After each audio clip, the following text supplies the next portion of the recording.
કાળઝાળ ગરમીમાં શેકાવા થઈ જજો તૈયાર। આવતીકાલથી પડશે આકરી ગરમી। 3 થી 4 ડિગ્રી વધશે તાપમાન।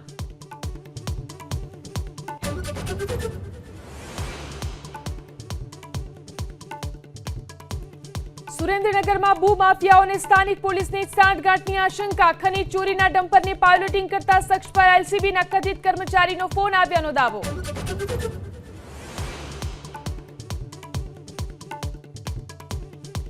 આજે યોજાશે ગુજકેટની પરીક્ષા। રાજ્યભરમાં 1,29,706 વિદ્યાર્થીઓ આપશે પરીક્ષા।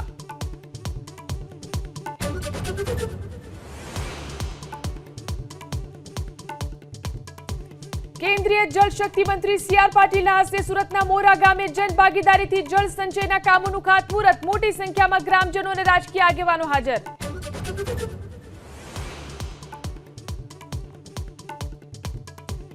ગુજરાતનો પ્રથમ રબર ડેમ બનશે છોટાઉદેપુરમાં। 60 ગામને થશે ફાયદો। 128 કરોડના ખર્ચે 2 તબક્કામાં કામગીરી થશે પૂર્ણ।